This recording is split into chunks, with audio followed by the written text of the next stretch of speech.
Salam saudaraku, puji Tuhan, selamat sore, salam sejahtera, salam di dalam kasih Tuhan kita Yesus Kristus. Oleh karena kemurahan hati Tuhan, kita dimungkinkan untuk melangsungkan ibadah Natal Komisi Wanita atau BKSG Cilegon sekitarnya. Puji Tuhan, terima kasih kepada Tuhan Yesus, mempelai pria surga, yang memberi kesempatan kepada kita untuk mengerjakan apa yang Tuhan percayakan ini. Terima kasih buat kesempatan yang ada, kepercayaan Tuhan bagi kami sebagai tuan rumah untuk melayani Natal, ibadah Natal kaum wanita BKSG. Terima kasih buat kehadirannya seluruh umat Tuhan, teramat lebih kaum wanita. Terima kasih buat hamba-hamba Tuhan yang hadir. Terima kasih buat Ibu Maria, Ibu Pandai Padiangan. Terima kasih buat Ibu Storus. Terima kasih buat Ibu-Ibu Gembala, rekan-rekanku sekaliannya yang hadir pada saat malam hari ini. Terima kasih imam-imam yang hadir. Terima kasih buat segala sesuatu yang Tuhan sudah percayakan. Kiranya tiba saatnya kita untuk menikmati pembukaan rahasia firman Tuhan, sehingga ibadah ini bukan suatu rutinitas, bukan ibadah yang lahiriah kita jalankan, supaya ibadah ini betul-betul bagaikan dupa yang berbau harum di hadapan Tuhan. Mengingat kedatangan Tuhan, itu alasan saya. Mengingat kedatangan Tuhan sudah tidak lama lagi. Puji Tuhan. Saya juga menyapa pemirsa dalam luar negeri dimanapun berada. Salam sejahtera bagi kita semua, dan kita sekarang akan menikmati firman Tuhan dari tema yang sudah terpampang, dimulai dari kandang penggembalaan yang Tuhan percayakan, juga ibadah Natal sekolah minggu dan ibadah Natal kaum muda, ibadah Natal 24-25, juga ibadah Natal persekutuan hamba Tuhan tanggal 28-29, semua terselenggara dengan baik, semua karena kemurahan Tuhan. Dan juga tema yang sama dalam ibadah Natal Komisi Wanita BKSG Cilegon. Kita boleh nanti dulu dia menikmati firman seperti Maria. Kita buka hati buat firman sampai firman itu menguasai hati kita semua. Puji Tuhan, kita pulang dengan sukacita. Baik, kita baca tema yang sudah terpampang dari Injil Yohanes 1 ayat 1. Puji Tuhan. Ya, silakan. Demikianlah firman Tuhan.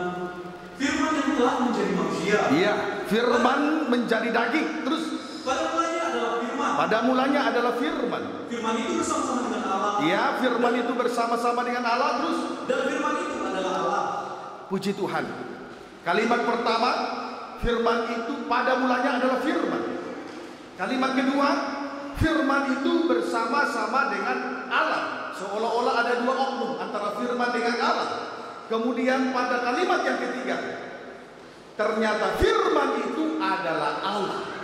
Puji Tuhan. Namun dalam kesempatan ini kita akan memperhatikan kalimat yang pertama. Pada mulanya adalah firman. Kalimat yang pertama, pada mulanya adalah firman, berarti Natal telah terjadi. Amin saudaraku. Pada mulanya adalah firman, berarti Natal telah terjadi. Sedangkan Injil Yohanes 1 ayat 14, firman itu telah menjadi manusia. Terima kasih, sama dengan Natal. Amin saudaraku. Firman menjadi daging sama dengan Natal. Sedangkan pada mulanya adalah firman, Natal telah terjadi. Maka dalam kesempatan ini kita akan perhatikan kalimat yang pertama. Pada mulanya adalah firman.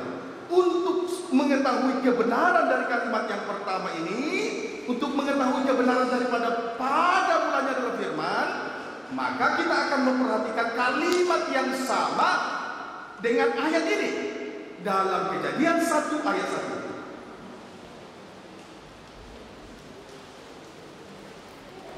1. Silakan, Yosua. Allah menciptakan langit dan bumi serta isinya. Iya.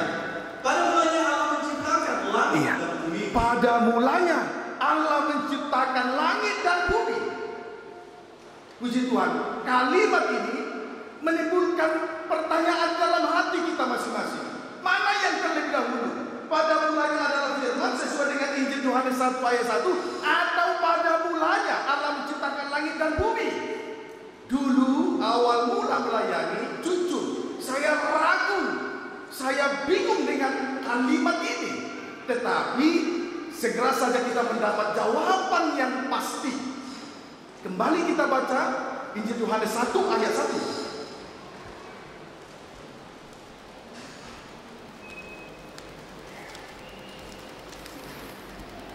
Silakan. Demikianlah firman Tuhan. Iya. Pada mulanya adalah firman. Pada mulanya adalah firman. Firman itu bersama-sama dengan Allah. Iya. Dan firman itu adalah Allah. Iya. Firman itu adalah Allah yang menciptakan langit dan bumi. Berarti yang terlebih dahulu adalah firman. Barulah hasil ciptaan dua tangan. Barulah hasil karya dua tangan Tuhan. Barulah yang ada ini. Jadi yang terdahulu, yang terutama dalam hidup kita ini adalah firman. Mendahulukan firman dari segala yang ada. Dari kedudukan, dari jabatan, dari harta, dari kekayaan, dari segala yang ada ini. Amin, saudaraku. Puji Tuhan. Kiranya dapat dipahami dengan baik. Supaya menguatkan kita, mari kita lihat lebih rinci dari Matius pasal 6 ayat 31 sampai dengan ayat 33. Demikianlah firman Tuhan. Iya. Hal kekhawatiran. Iya. Sebab itu janganlah kamu khawatir dan Iya. berkata, Iya. apakah yang akan kami makan? Apa yang akan makan? Apakah yang akan kami minum? Apakah minum? Apa yang akan kami pakai? Apa yang akan pakai? Terus Semua itu dicari bangsa-bangsa yang tidak mengenal semua Allah. itu dicari bangsa-bangsa yang tidak mengenal Allah, antikris, roh antikris. Terus Akan tetapi Bapakmu yang di surga tahu Iya. bahwa kamu memerlukan semuanya itu. iya, terus Tetapi carilah dahulu kerajaan cari Allah. dahulu kerajaan Allah dan kebenarannya. Terus Maka semuanya itu akan ditambahkan kepadamu. puji Tuhan. Perhatikan kalimat cari dahulu kerajaan Allah dan kebenarannya. Sama dengan mendahulukan firman dari segala yang ada ini. Saudaraku, kalau anak Tuhan mendahulukan firman dari segala yang ada, dia tidak khawatir soal apa yang akan dimakan, dia tidak khawatir soal apa yang akan diminum, dia tidak khawatir soal apa yang akan dipakai. Amin, saudaraku. Kalau kita dahulukan firman, di dalam kerajaan surga ada kebenaran, ada firman. Lebih jauh lagi, Injil Roma, suratan Roma pasal 14. Ini semuanya nanti kaitannya dengan wanita, tapi kita lihat dulu rentetan-rentetannya. Roma pasal 14 ayat 16 sampai dengan ayat 18. Demikianlah firman Tuhan. Iya. Apa yang baik? Apa yang baik yang kamu miliki? Janganlah kamu biarkan difitnah. Ya, hamba Tuhan hati-hati, imam-imam. Mohon maaf para ibu gembala. Terus Sebab kerajaan Allah bukanlah soal makanan dan minuman. bukan soal makanan, bukan soal minuman, bukan soal setan makan, bukan soal pakaian. Terus Tetapi soal kebenaran. soal kebenaran, damai sejahtera, Dan sukacita. sukacita, semuanya dikerjakan Roh Kudus. Terus Karena barang siapa melayani Kristus dengan cara ini, melayani dengan cara sistem kerajaan surga. ia berkenan pada Allah dan dihormati oleh manusia. Iya, saudaraku, kerajaan surga bukan soal makan minum, bukan soal makan dan minum, tetapi kerajaan surga adalah soal kebenaran, damai sejahtera dan sukacita. Sementara kebenaran, damai sejahtera, sukacita, semuanya itu dikerjakan oleh Roh Kudus. Saat ini kita berada di tengah-tengah kegiatan roh. Ibadah Natal Komisi Wanita itu kegiatan roh. Disinilah Allah bertata. Di dalamnya terdapat kebenaran, damai sejahtera, sukacita. Jadi hamba-hamba Tuhan yang sudah memiliki jabatan gembala, jabatan penginjil dan lain sebagainya, imam-imam, pelayan-pelayan Tuhan, kaum wanita yang sudah melayani Tuhan sesuai dengan karunia-karunia yang dipercayakan oleh Tuhan. Apa yang baik yang kau miliki jangan dibina. Sebab kerajaan surga bukan soal makan minum, bukan soal yang ada ini. Supaya Natal tetap berlangsung dalam kehidupan kita pribadi lepas pribadi. Amin, saudara. Puji Tuhan. Kiranya dapat dipahami dengan baik. Sekarang kita akan melihat pengakuan Yesus sendiri, bahwa pada mulanya adalah firman. Bukan yang ada ini, bukan kedudukan, bukan jabatan, bukan harta, bukan kekayaan, bahkan bukan ijazah yang tinggi, bukan yang ada di bumi ini, bukan, tapi firman terlebih dahulu. Puji Tuhan. Supaya lebih akurat, Amsal pasal 8. Kita selidiki firman ya, saudaraku. Puji Tuhan. Amsal pasal 28. Amsal 8 ayat 22 sampai 23. Ayat 22 saja, tapi boleh dibantu dengan baca ayat 23. Baca. Demikianlah firman Tuhan. Ya. Tuhan telah menciptakan aku sebagai permulaan pekerjaannya. Ini pengakuan Yesus sebagai anak tunggal Bapa. Dialah firman. Tuhan telah menciptakan aku sebagai permulaan pekerjaannya, terus Sebagai perbuatannya yang pertama-tama dahulu kala. yang pertama-tama dahulu kala, terus Sudah pada zaman purbakala aku dibentuk. iya. Pada mula pertama. Pada mula pertama adalah firman. Amin, saudaraku. Puji Tuhan. Saudaraku, inilah pengakuan Yesus Kristus anak tunggal Bapa kepada saya dan saudara, kepada kaum wanita, kepada kita secara khusus dalam kesempatan ini. Haleluya. Pengakuan Yesus ini perlu kita apresiasi, kita hargai. Artinya kita harus mendahulukan firman dari segala yang ada ini.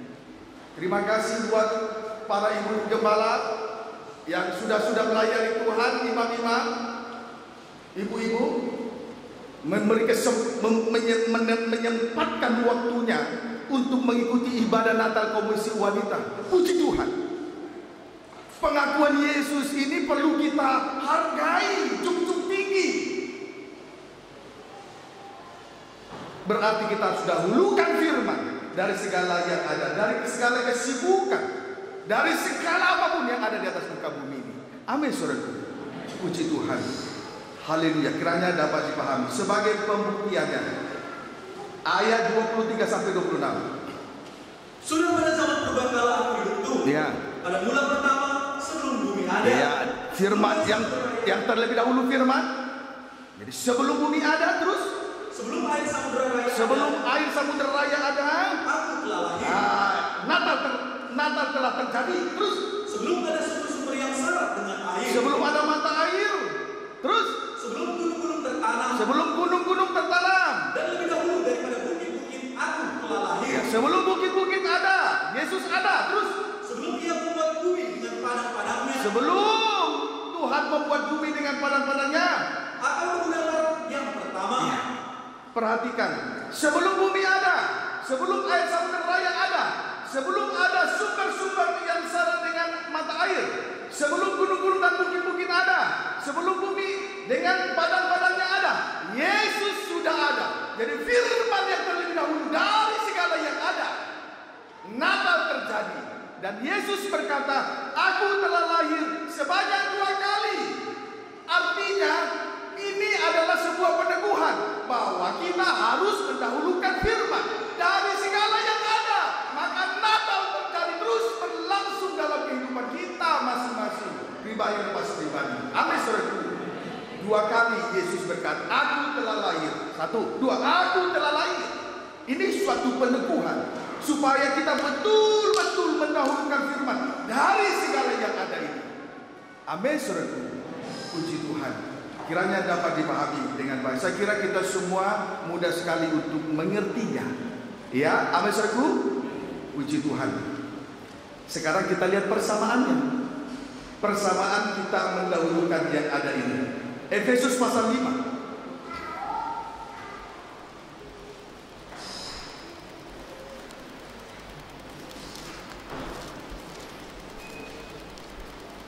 Efesus, ini persamaan kita mendahulukan dari segala yang ada ini.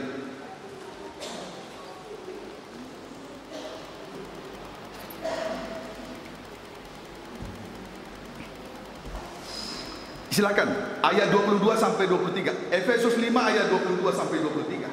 Kasih Kristus adalah dasar hidup suami istri. Iya.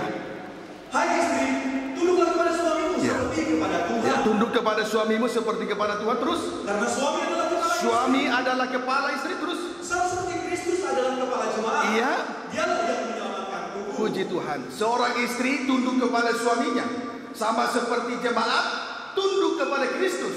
Dialah kepala, dialah suami yang menyelamatkan tubuh. Amin, saudaraku. Yesus Kristus dialah firman, tapi dia juga kepala dari tiap-tiap anggota tubuh. Dialah yang menyelamatkan tubuh. Dia suami. Maka betul-betul tubuh ini harus mendahulukan firman, sama dengan menempatkan Kristus sebagai kepala. Amin, saudaraku. Puji Tuhan. Kiranya dapat dipahami. Kita lihat Kejadian pasal 2 ayat 18 sampai dengan 18 dan 20. Kejadian pasal yang kedua ayat 18 dan 20 supaya disingkatkan saja. Demikian firman Tuhan. Ya. Tuhan Allah berfirman. Tuhan berfirman. Terus Tidak baik kalau manusia itu seorang diri saja. Iya. Aku akan menjadikan penolong baginya. Terus yang sepadan dengan dia. Yang sepadan dengan kepala, dengan suami. Terus manusia itu memberi nama kepada segala ternak. Ya. Kepada burung-burung di udara. Burung di udara. Dan kepada segala binatang hutan. Terus Tetapi baginya sendiri ia tidak menjumpai penolong yang sepadan dengan dia. puji Tuhan. Di sini kita melihat Adam telah tercipta dari segumpal tanah liat dan menjadi manusia. Tetapi Adam belum menjumpai penolong yang sepadan dengan dia. Maka kita lanjut baca lagi ayat yang ke-21 sampai 23. Lalu Tuhan Allah membuat manusia itu tidur nyenyak. Tidur nyenyak. Terus Ketika ia tidur, Tuhan Allah mengambil salah satu rusuk daripadanya. Iya. Lalu menutup tempat itu dengan daging. Terus Dan dari rusuk yang diambil Tuhan Allah dari manusia itu, Iya. dibangunnyalah seorang perempuan. dibangunnya seorang perempuan. Terus dibawanya kepada manusia itu. dibawanya kepada manusia itu. Adam artinya manusia. Terus Lalu berkatalah manusia itu, iya, Adam berkata. Terus inilah dia, tulang dari tulangku dan daging dari dagingku.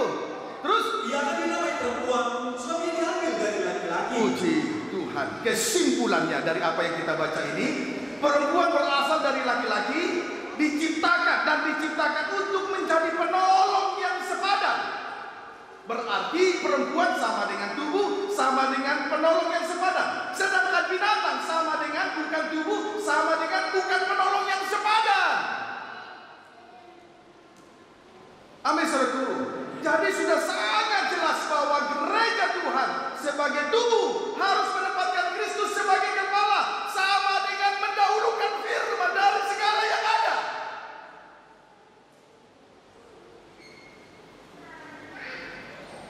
Kiranya dapat dipahami dengan baik.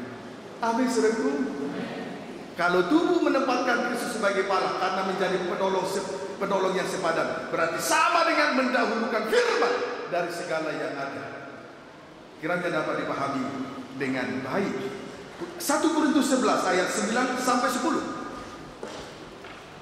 Mohon maaf saya tidak ada cerita si kancil si kura-kura ya, mohon maaf, tapi kita simak firman. 1 Korintus 11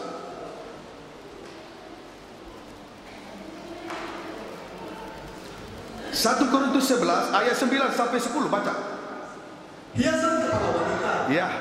Dan laki-laki tidak diciptakan karena perempuan. Tadi sudah jelas dalam Kejadian pasal 2, laki-laki tidak diciptakan karena perempuan. Ya, terus Tetapi perempuan diciptakan Ya. karena laki-laki. tetapi perempuan untuk menjadi penolong yang sepadan bagi kepala. Maka jangan bersikap seperti binatang ya, amin, saudaraku. Mohon maaf, supaya menjadi penolong yang sepadan, dahulukan firman dari segala yang ada. Terus Sebab itu perempuan harus memakai tanda wibawa di Iya. kepalanya. ya, Oleh karena para malaikat. puji Tuhan. Haleluya. Karena perempuan berasal dari laki-laki, oleh sebab itu seorang perempuan harus memakai tanda wibawa di kepalanya. Mari kita lihat tanda wibawa ayat 5 sampai 6.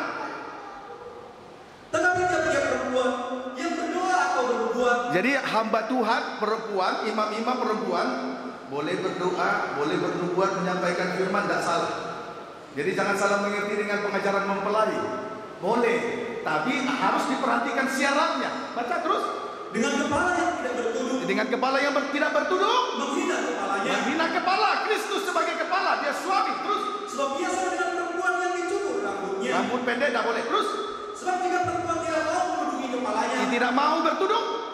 Terus maka harusnya ia juga menggunting rambutnya. dia menggunting rambutnya. Tetapi Tetapi jika bagi perempuan adalah penghinaan bahwa rambutnya digunting atau dicukur, Terus? maka harusnya ia menudungi kepalanya. puji Tuhan, rambut panjang sama dengan ketundukan kepada suami, sama dengan tunduk kepada firman, sama dengan mendahulukan firman. Itulah wibawa dari seorang perempuan.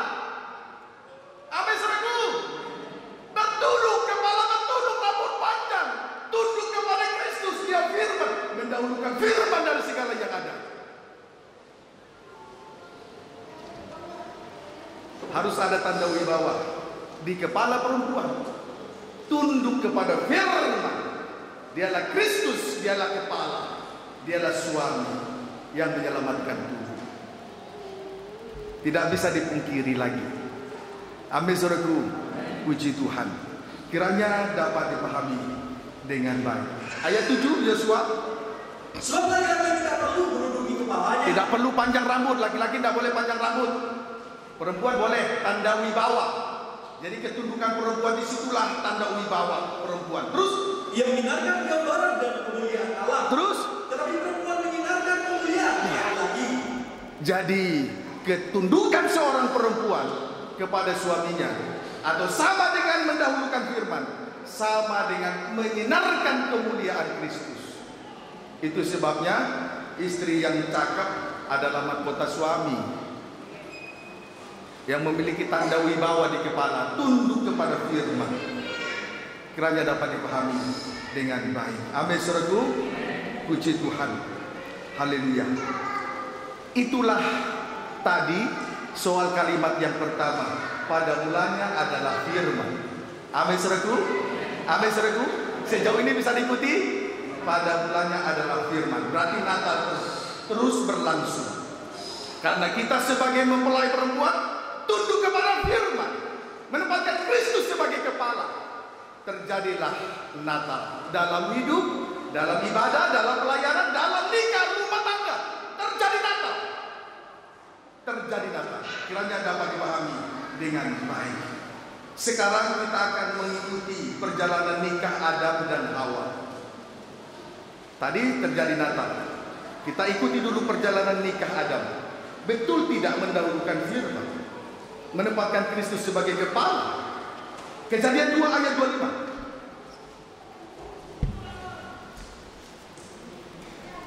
Kejadian 2 ayat 25. Silakan. Demikian firman Tuhan. Iya. Mereka keduanya telanjang. Ya, pada awalnya keduanya telanjang. Adam dan Hawa suami istri telanjang. Terus Manusia dan istrinya itu. Iya. Tetapi mereka tidak merasa malu. tapi mereka tidak merasa malu. Berarti Natal terjadi. Mereka mendahulukan firman dari segala yang ada. Amin saudaraku.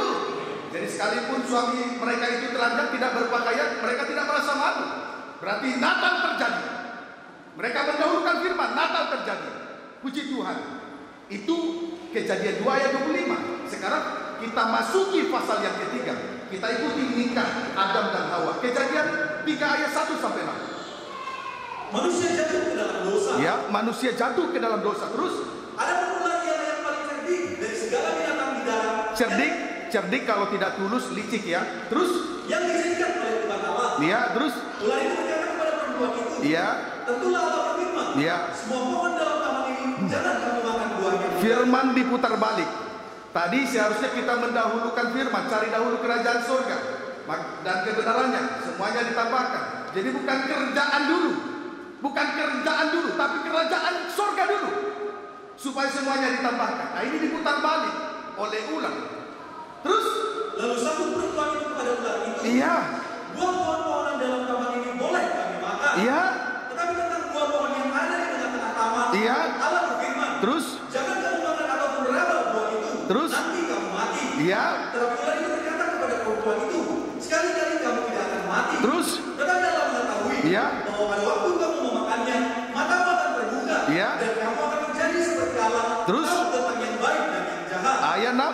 Perempuan itu melihat bahwa buah pohon itu baik untuk dimakan dan sedap kelihatannya. Terus? Lagi buah pohon itu menarik hati karena memberi pengertian. Terus Lalu ia mengambil dari buahnya dan dimakannya dan diberikannya juga kepada suaminya yang bersama-sama dengan dia dan suaminya pun memakannya. puji Tuhan. Perhatikan kalimat pada ayat yang ke-6. Lalu ia mengambil dari buahnya dan dimakannya. Lalu ia mengambil, Hawa mengambil. Lalu ia dalam kurung Hawa mengambil dari buahnya dan dimakannya. Puji Tuhan. Pendeknya, Hawa telah diperdaya oleh ular. Kemudian ketika Hawa diperdaya oleh ular, Adam tidak ada di situ. Ketika ular berbicara kepada Hawa, Adam tidak ada di situ. Artinya Hawa tidak mendahulukan firman. Tidak ada tanda wibawa di kepala. Amin saudaraku. Amin saudaraku. Puji Tuhan. Maka kita lihat dulu, kita bandingkan dulu. Tadi pendeknya, saudaraku, Hawa diperdaya oleh ular. Lalu dia makan buah itu berarti diperdaya oleh ular. Sementara ketika ular berbicara kepada Hawa, Adam tidak ada di situ. Berarti dia tidak mendahulukan firman. Tidak ada tanda wibawa di kepala. Haleluya. Sekarang kita bandingkan dulu dengan kebenaran firman, kebenaran dari surga. Kejadian pasal 2 tadi sudah dipelintir, firman itu dipelintir oleh ular. Sekarang kita lihat dulu kebenaran yang sejati itu. Kejadian pasal yang kedua ayat 15 sampai 17. Demikianlah firman Tuhan. Iya. Lalu Tuhan Allah memberi perintah ini kepada manusia. Iya. Semua pohon dalam taman ini boleh kamu makan buahnya dengan bebas. Semua pohon dalam taman ini boleh kamu makan buahnya dengan bebas. Terus, tetapi pohon pengetahuan tentang yang baik dan yang jahat itu janganlah kamu makan buahnya, sebab pada hari kamu memakannya pastilah kamu mati. puji Tuhan. Firman Allah kepada Adam dan Hawa, strip yang pertama. Semua pohon dalam taman ini boleh kamu makan buahnya dengan bebas.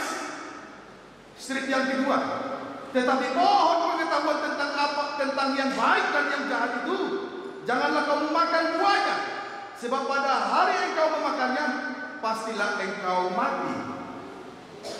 Adam dan Hawa ditempatkan di Taman Eden untuk mengusahakan dan memeliharakan taman itu.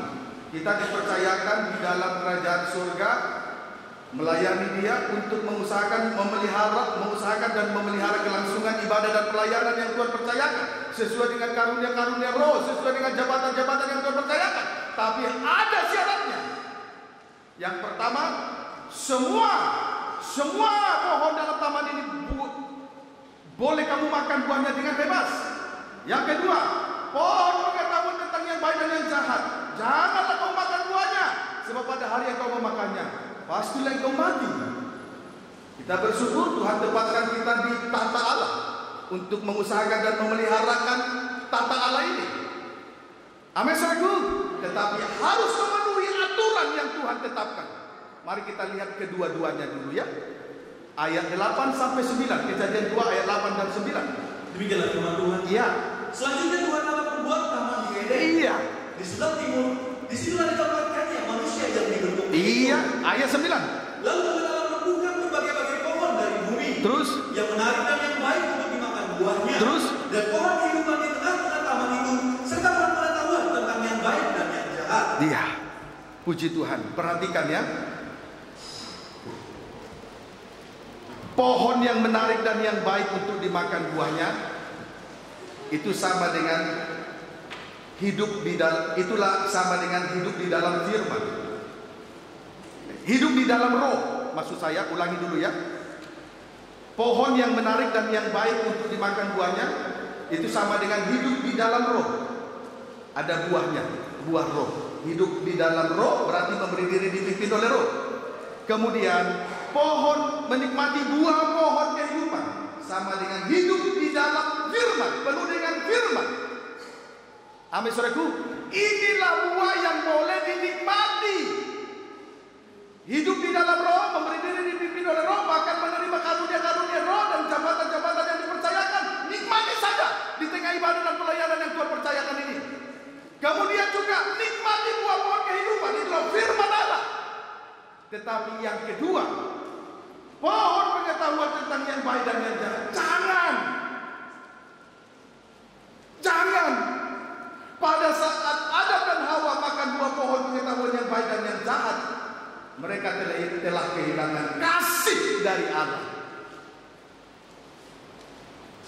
Apa artinya memiliki hidup di dalam roh, melayani sesuai dengan karunia roh? 1, 2, apa artinya memiliki firman, hidup di dalam firman, tetapi kehilangan kasih? Persis seperti berada di bawah hukum Taurat. Hukum Taurat itu mata ganti mata, gigi ganti gigi, artinya kejahatan dibalas dengan kejahatan. Mengasihi sesama tetapi membenci musuh, tidak ada artinya. Amin saudaraku. Semua pohon yang ada taman itu boleh kau makan buahnya, penuh dengan Roh Kudus, bahkan menerima karunia-karunia Roh Kudus, melayani sesuai dengan karunia Roh Kudus. 1, 2, juga menikmati buah pohon kehidupan, menikmati firman Allah sebagai makanan rohani. Tetapi jangan hidup berada di bawah hukum Taurat. Mengerti yang baik, mengasihi sesama, tetapi membenci musuh. Apa artinya itu? Melayani tetapi kehilangan kasih.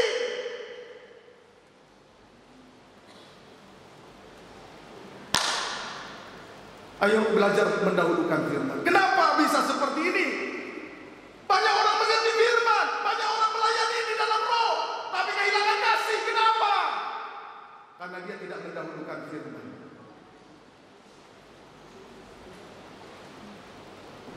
Kiranya dapat dipahami dengan baik. Amin, saudaraku. Puji Tuhan. Tuhan mau datang. Harta, kekayaan, kedudukan, jabatan, ijazah yang tinggi yang ada ini tidak pernah berkata akulah jalan kebenaran dan hidup. Hanya Yesus yang disalibkan pernah berkata akulah jalan kebenaran dan hidup. Ayo belajar dahulukan firman. Ayub jelas berkata, aku datang dengan telanjang, kembali ke Tuhan dengan telanjang. Tidak datang, tidak membawa apa-apa, kembali kepada Tuhan, tidak bawa apa-apa. Yang terpenting dahulukan firman. Tidak ada artinya mengerti firman, tidak ada artinya melayani sesuai dengan karunia roh, tapi kehilangan kasih. Saya barusan kemarin mendengar seorang anak Tuhan. Mohon maaf jangan dulu tersinggung. Hamba Tuhan membicarakan buah roh, tapi tidak ada kasihnya. Oh, saya terpukul sekali. Aduh Tuhan, sayalah itu Tuhan, sayalah itu Tuhan.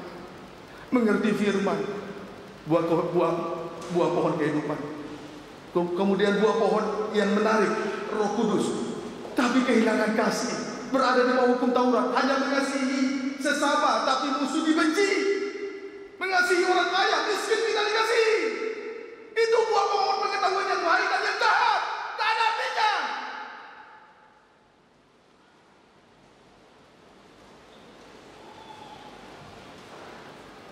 Mengerikan sekali kalau ibadah, mengerti firman, melayani dengan kuasa Roh, melayani dengan karunia Roh Kudus, tapi kehilangan kasih. Mengerikan sekali. Lebih kejam dari seorang pembunuh di luar sana. Kalau pembunuh, dia jelas membunuh. Tapi kalau hamba Tuhan kehilangan kasih, oh mengerikan sekali. Sangat mengerikan sekali. Ayo, kenapa bisa terjadi? Karena mereka tidak mendahulukan firman. Seharusnya pada mulanya adalah firman. Bukan pada mulanya Allah menciptakan langit dan bumi. Bukan hasil karya, bukan hasil dua tangan Tuhan. Bukan yang ada ini.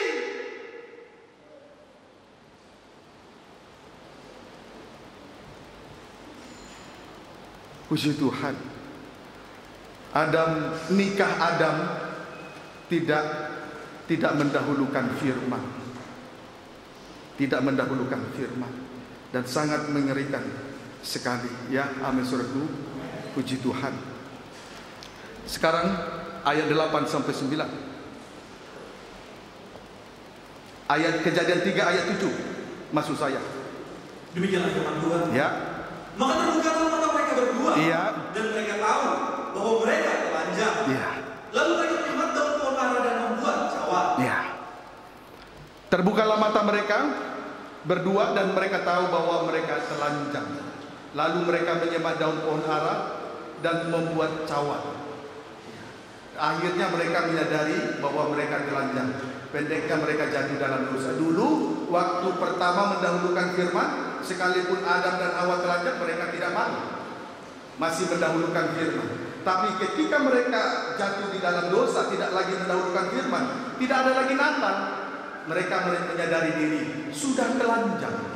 Kemudian yang lucunya lagi, pada saat mereka telanjang, mereka berusaha menutupi dosanya dan membuat cawan dari pohon ara. Ini kan kebenaran diri sendiri.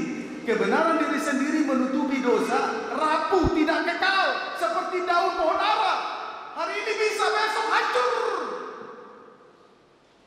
Kebenaran seperti ini tidak hakiki. Amin saudaraku. Ini kan kebenaran yang lucu-lucu seperti ini. Kiranya dapat dipahami dengan baik. Kemudian ayat yang ke-8 sampai 9 sampai 10. Ketika mereka mendengar bunyi langkah Tuhan Allah. Sekarang kita lihat akibat dosa. Telanjang tadi dosa, akibat dosa telanjang, ayat 8 sampai 10. Terus ketika mereka mendengar bunyi langkah Tuhan Allah, ya, yang berjalan-jalan dalam taman itu pada waktu hari sejuk. Terus bersembunyilah manusia dan istrinya itu. Bersembunyilah mereka terus terhadap Tuhan Allah di antara pohon-pohonan dalam taman. Terus Tuhan Allah memanggil manusia itu. Iya. Dan berfirman kepadanya. Iya. Di manakah engkau? Terus ia menjawab. Iya. Ketika aku mendengar bahwa engkau ada dalam taman ini, Iya. Aku menjadi takut karena aku telanjang. Iya. Itu sebab itu aku bersembunyi. Iya. Puji Tuhan. Akibat dosa, Adam dan Hawa menjadi takut. Takut dan khawatir soal makan, apa yang dimakan, takut dan khawatir soal apa yang akan diminum, dipakai dan lain sebagainya. Takut, dihantui takut dan khawatir soal masa depan. Kiranya dapat dipahami dengan baik. Tanda seseorang takut, tadi sudah dibaca, bersembunyi di balik pohon, suka menyembunyikan dosa. Itu tanda orang takut. Amin saudaraku. Amin saudaraku. Kalau dahulukan firman, tidak perlu takut soal apa yang akan dimakan, soal apa yang akan diminum, soal apa yang akan dipakai, soal masa depan. Tidak perlu takut. Tapi di sini kita melihat mereka takut. Apa tandanya takut? Suka menyembunyikan dosa. Kalau dahulukan firman, resiko apapun tidak perlu takut. Amin saudaraku. Puji Tuhan. Kiranya dapat dipahami dengan baik. 11:13 sampai 13. Firman-Nya, siapakah yang memberi kabar kepadamu bahwa engkau telanjang? Iya. Apakah engkau makan dari buah pohon yang kularang engkau makan itu? Pohon pengetahuan yang baik dan yang jahat, itulah hukum Taurat, tidak mengasihi. Terus manusia itu menjawab, ya, perempuan yang kau tempatkan di sisiku, iya, dialah yang memberi dari buah pohon itu kepadaku. Iya. Maka aku makan. Terus kemudian firman Tuhan Allah kepada perempuan itu, terus apa yang telah kau perbuat ini? iya. Jawab perempuan itu, ular itu yang memperdaya anakku, maka aku makan.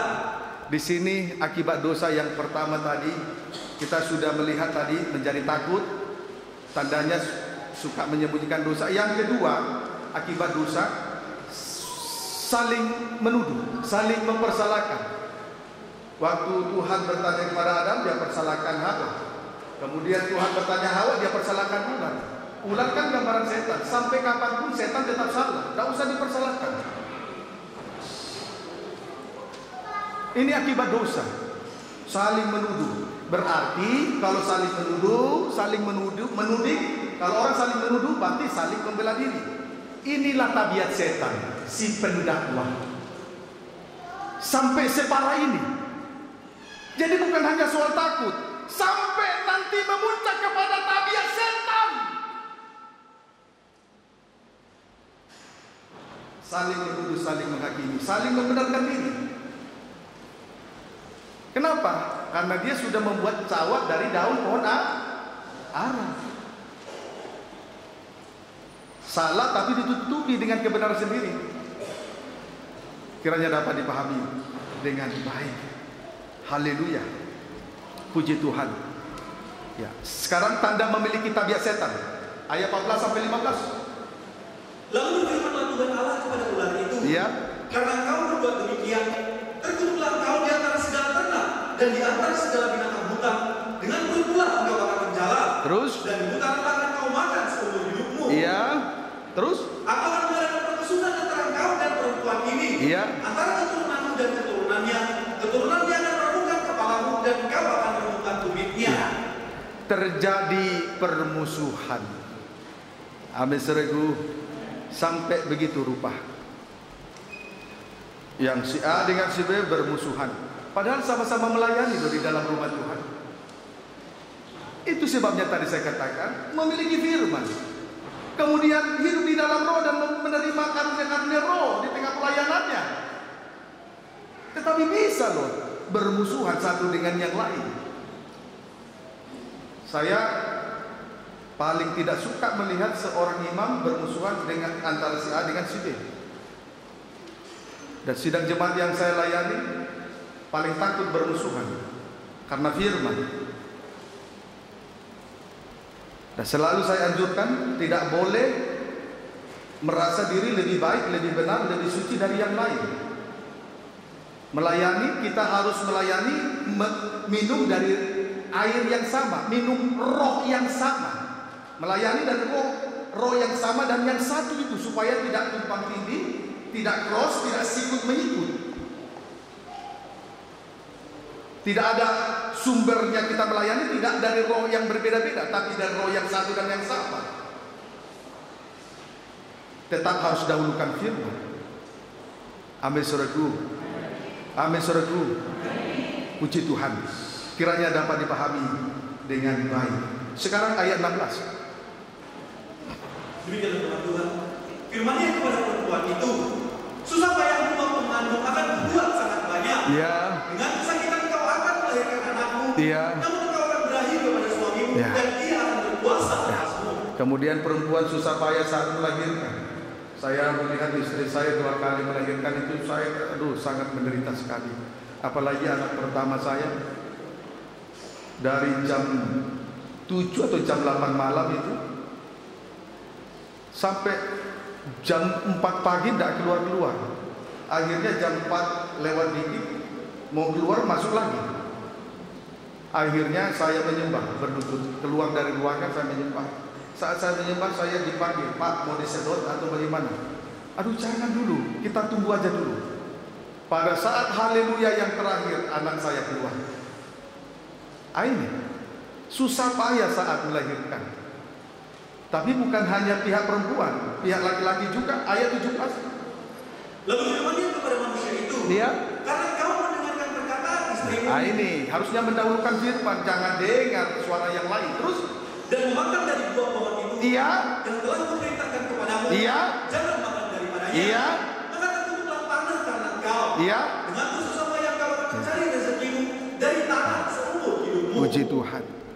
Karena Adam juga tidak mendahulukan firman, maka dia juga susah payah. Seorang suami susah payah mencari nafkah. Sebab Tuhan telah mengutuk tanah,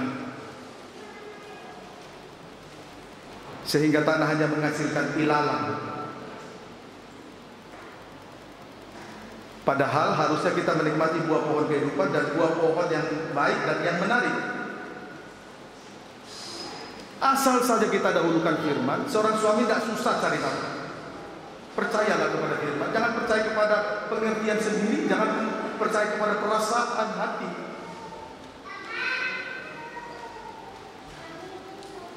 Paham saudaraku? Puji Tuhan. Kiranya dapat dipahami dengan baik. Puncaknya ayat 22 sampai 24. Berfirmanlah Tuhan Allah, Iya. sesungguhnya manusia itu telah menjadi seperti salah satu dari kita, tahu tentang yang baik dan yang jahat. Maka sekarang jangan sampai ia mengulurkan tangannya dan mengambil pula dari buah pohon kehidupan itu dan memakannya, sehingga ia hidup untuk selama-lamanya. Terus, Lalu Tuhan Allah mengusir dia dari Taman Eden, supaya ia mengusahakan tanah dari mana dia diambil. Terus? Ia menghalau manusia itu, dan di sebelah timur Taman Eden ditempatkannya beberapa keruk dengan pedang yang bernyala-nyala. Terus? Dan menyambar-nyambar. Terus? Untuk menjaga jalan ke pohon kehidupan. terima kasih. Hasilnya, karena Adam dan Hawa tidak mendahulukan firman, mereka diusir dari taman ini. Awal pertama mereka dibentuk segambar serupa dengan Allah, menikmati segala sesuatu yang ada taman Eden, buah pohon kehidupan dan buah yang baik dan yang menarik. Itulah Roh Kudus, dan tinggal di dalam kasih karena belum tahu mana yang baik, mana yang jahat. Hidup di dalam kasih. Mereka menikmati, tetapi karena dosa, karena mereka tidak lagi mendahulukan firman, mereka kehilangan kasih. Mereka diusir dari taman Eden. Puji Tuhan. Haleluya. Sekarang kita berada di bumi ini karena dosa. Sebab itu bumi ini adalah tempat kita sementara, bukan tempat kita untuk abadi. Maka kalau kita perhatikan dalam 2 Korintus pasal 5 ayat 2 dan 4, selama kita tinggal di kemah ini, kita akan menderita. Puji Tuhan. Kiranya dapat dipahami dengan baik. Amin saudaraku. Yang ada air mata, duka cita, perkabungan, ratap tangis, duka cita dan perkabungan, kesedihan. Kesimpulannya, Natal pertama rusak. Amin saudaraku. Kesimpulannya Natal pertama rusak. Apakah ini dibiarkan terus-menerus berlangsung? Tentu kita semua tidak inginkan hal ini terjadi. Dalam nikah rumah tangga ada kesusahan, ada duka cita, ada ratap tangis. Tetapi bukan karena memikul salib, karena pukulan. Ini tidak boleh terjadi. Kesimpulannya Natal yang pertama rusak. Sekarang kita melihat jalan keluarnya supaya kita kembali dipulihkan. Amin saudaraku. Ayo kita semua belajar untuk mendahulukan firman. Natal pertama sudah rusak. Natal pertama sudah rusak. Pada mulanya adalah firman. Natal telah terjadi tapi sudah rusak karena tidak mendahulukan firman. Ayo kembali ke Natal. Mari kita lihat jalan keluarnya. Injil Yohanes 1.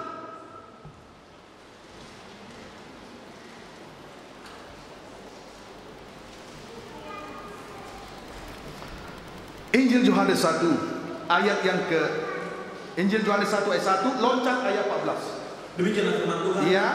Pada mulanya adalah firman. Ya, Natal telah terjadi tapi sudah rusak karena Adam dan Hawa tidak mendahulukan firman.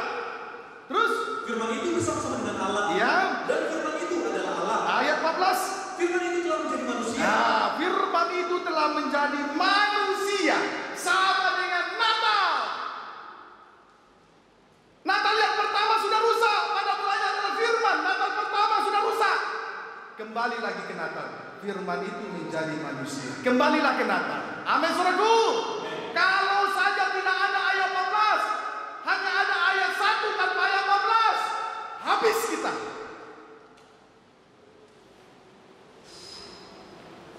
Untuk ada ayat 14 supaya kembali ke Natal.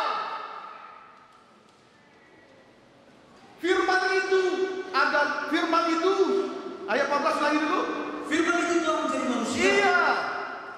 Firman itu telah menjadi manusia sama dengan Natal. Jadi Yesus menjadi manusia bukan menjelma. Sebab ketika Yesus menjadi manusia itu prosesnya lewat Natal kelahiran. Mohon maaf jangan diulangi lagi kata menjelma. Kalau menjelma itu jadi-jadian, simsalabim, ada kadabra, pok. Nah, tidak ada jadi ada, tapi tidak ada proses kelahiran, tidak ada Natal. Jadi bukan menjelma. Yesus menjadi manusia, prosesnya Natal. Yesus lahir. Amin saudaraku. Puji Tuhan. Kalau tidak ada proses Natal menjelma, jadi-jadian kita semua. Mana ada orang tiba-tiba suci? Ada proses. Amin saudaraku. Kembali lagi ke Natal. Firman itu menjadi manusia sama dengan Natal. Kembalilah ke Natal. Sebab Natal pertama sudah rusak karena Adam dan Hawa tidak mendahulukan firman. Untuk ada ayat 14. Kalau tidak ada ayat 14, habis kita. Ini kemurahan bagi kita. Amin saudaraku. Ini kasih karunia bagi kita semua. Baik, ulangi dulu ayat 14. Firman itu telah menjadi manusia. Sama dengan Natal. Terus? Dan diam di antara kita. Iya. Dan kita telah melihat kemuliaannya. Kalau terjadi Natal, firman menjadi manusia, kita akan melihat kemuliaan Allah. Terus? Yaitu kemuliaan yang diberikan kepadanya sebagai anak tunggal Bapa. Iya. Penuh kasih karunia dan kebenaran.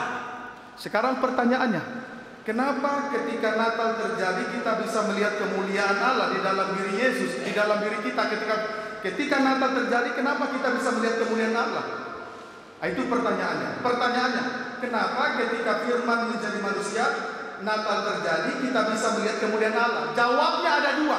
Karena di dalam firman itu penuh kasih karunia. Karena di dalam firman itu penuh dengan kebenaran. Kalau firman tidak ada kasih karunia, kalau firman tidak ada kebenaran, tidak akan pernah kita melihat kemuliaan Allah. Amin saudaraku. Jadi kenapa di dalam firman ada kemuliaan Allah? Karena jawabnya di dalam firman ada kasih karunia, di dalam firman ada kebenaran. Maka disitulah kita bisa melihat kembali wujud Allah segambar serupa dengan Allah yang sudah rusak tadi. Amin saudaraku. Kiranya dapat dipahami dengan baik. Jadi dulu sudah rusak. Tapi setelah Natal terjadi, kita melihat kemuliaan Allah. Kenapa? Karena di dalam firman ada kasih karunia, di dalam firman ada kebenaran. Kita lihat contoh kasih karunia itu. Injil Yohanes pasal 8.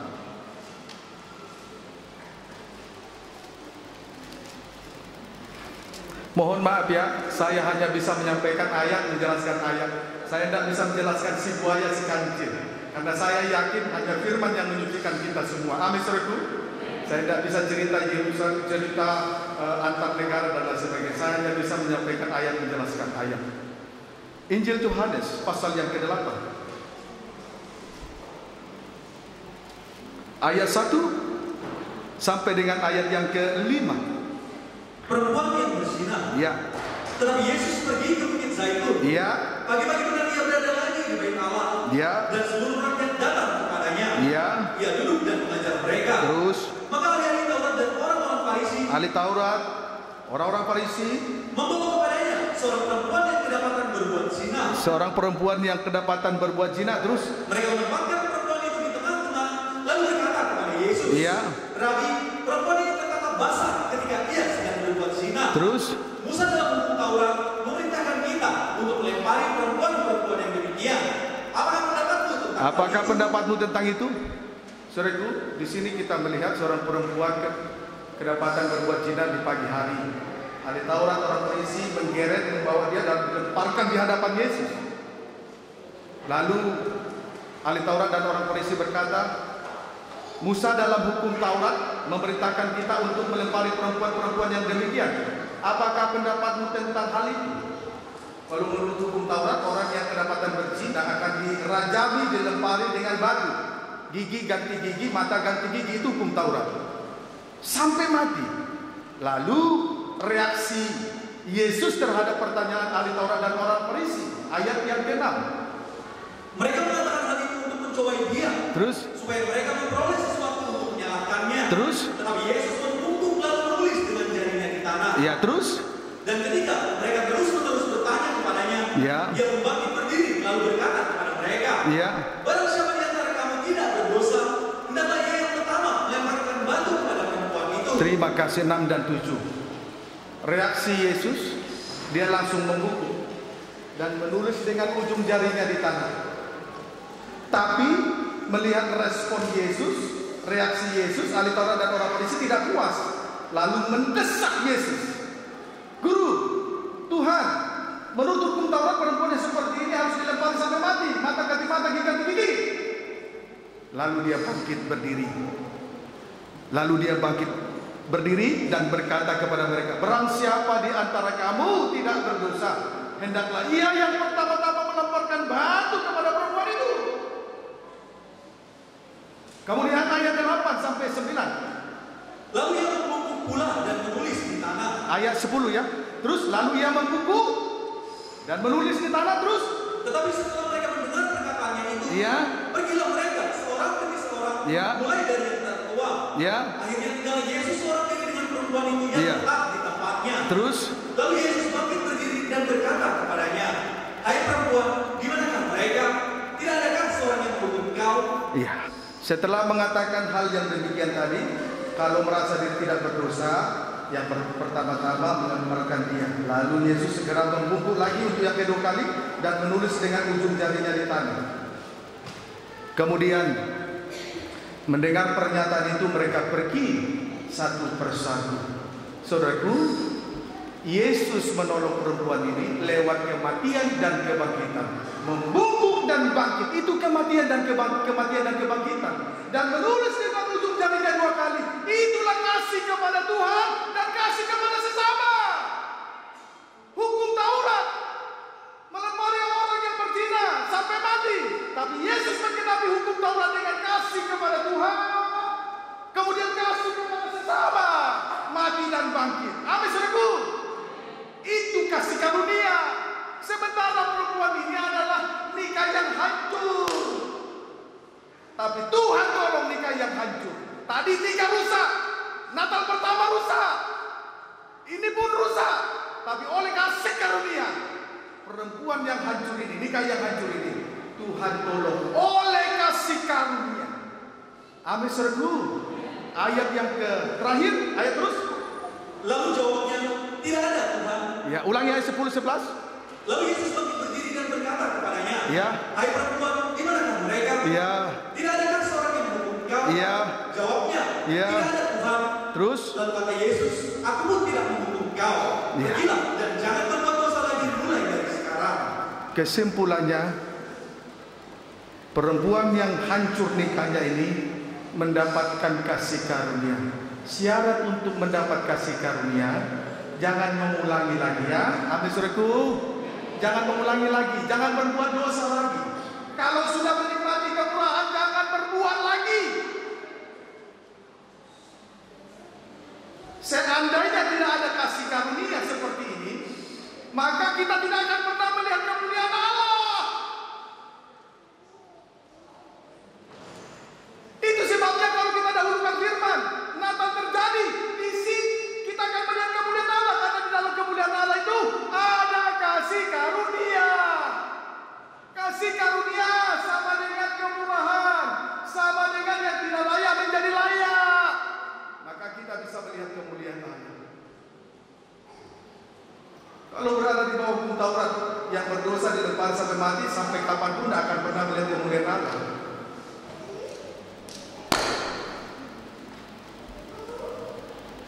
Amin saudaraku. Puji Tuhan. Haleluya. Ayo kembali ke Natal. Dahulukan firman.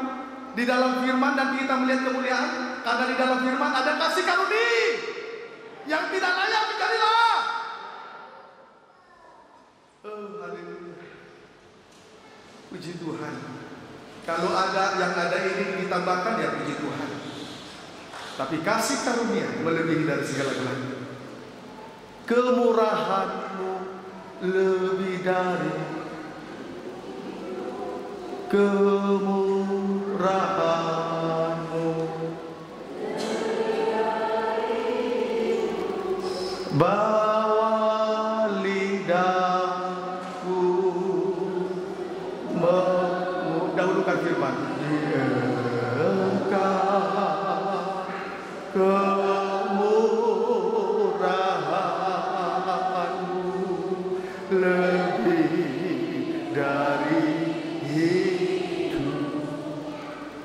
Bukan setelah ada harta yang ada ini lalu kemurahanmu lebih dari hidup. Tidak.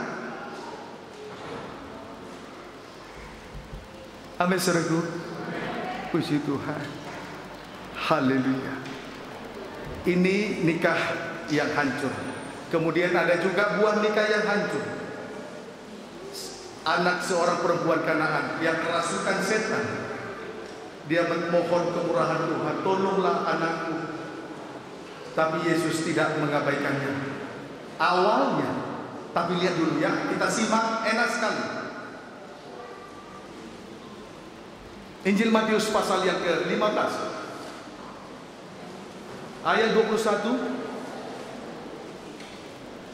sampai dengan ayat 24. Injil Matius pasal 15, Injil Matius 15 ayat 21 sampai dengan ayat 24. Baca. Perempuan Kanaan yang percaya. Ya.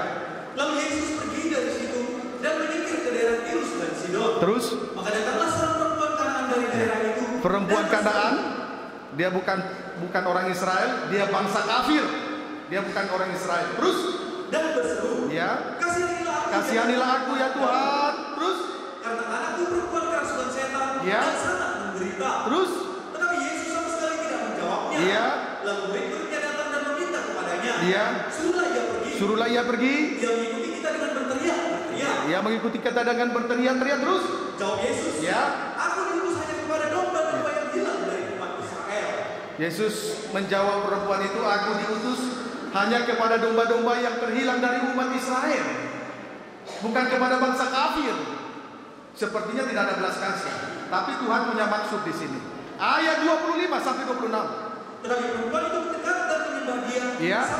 Sambil berkata, Tuhan tolonglah aku. Dia tidak berhenti meminta tolong, mohon tolong. Terus? Tetapi Yesus menjawab. Yesus kembali menjawab untuk yang kedua kali. Tidak patut mengambil roti. Tidak patut mengambil roti yang disediakan bagi anak-anak bangsa Israel. Terus? Dan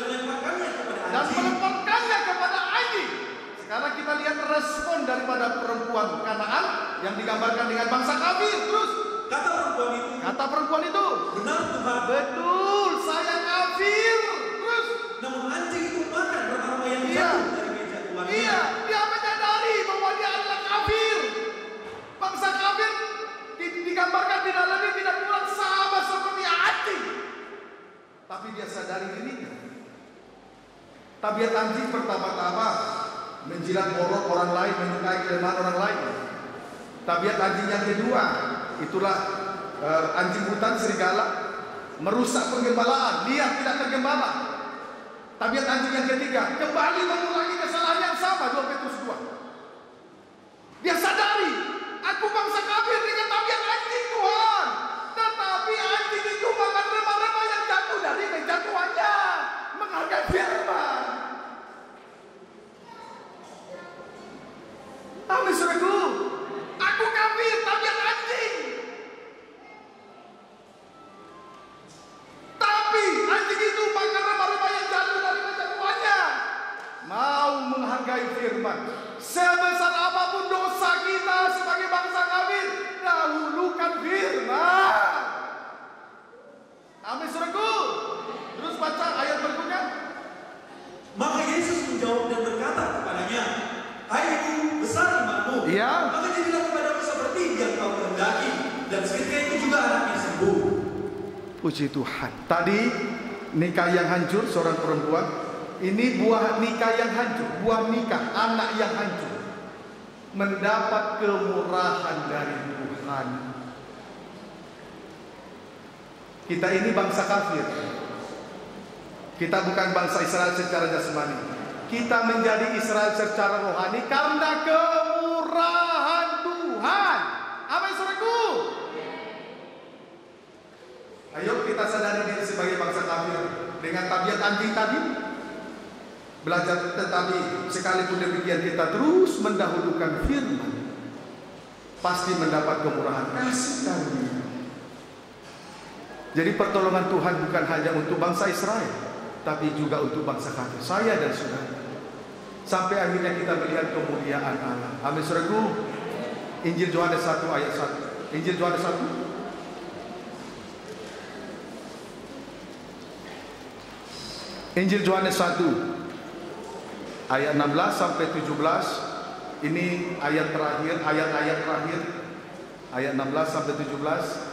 Saya berharap kita semua tidak jenuh, amin, saudaraku, supaya kita melihat kemuliaan Allah. Kenapa? Karena di dalam firman ada kasih karunia. Kasih karunia itu nanti yang membawa kita sampai kepada kemuliaan Allah. Injil Yohanes 1 ayat 16 sampai 17. Baca. Demikianlah firman Tuhan. Ya. Karena dari kepenuhannya kita semua telah menerima kasih karunia demi kasih karunia. Dari kepenuhan Yesus Kristus anak Allah, dialah firman, kita semua menerima kasih karunia demi kasih karunia. Dari kasih karunia yang satu kita dibawa kepada kasih karunia yang lain. Dari kasih karunia yang satu kita dibawa terus dari kasih karunia yang satu kepada kasih karunia yang lain sampai kepada kesempurnaan. Amin, saudaraku. Dulu kita suka berdusta, Tuhan tutupi, itu kasih karunia. Tuhan bawa lagi kepada kasih karunia yang lain. Dulu kita suka merokok misalnya, Tuhan tolong dari merokok, dosa merokok, dari dusta, merokok, menipu, apalagi najis, apalagi berjudi, mengkhianat, semuanya dari kasih karunia satu kepada kasih karunia yang lain, terus sampai sempurna, sama mulia dengan Tuhan. Amin, saudaraku. Terus ayat 17. Sebab hukum Taurat diberikan oleh Musa. Hukum Taurat diberikan oleh Musa, gigi ganti mata, ganti mata, gigi ganti gigi. Terus tetapi kasih karunia dan kebenaran datang oleh Yesus Kristus. Kasih karunia dan kebenaran datang oleh Yesus Kristus. Amin, saudaraku. Ayo kita belajar dahulukan firman. Pada mulanya adalah firman. Kalau memang sempat rusak, ayo kembali lagi ke Natal. Firman itu menjadi manusia. Natal, supaya kita melihat kemuliaan Allah. Karena di dalam Natal, di dalam firman, ada kasih karunia, ada kebenaran. Amin, saudaraku. Ayo kembali ke Natal. Tuhan Yesus memberkati kita semua.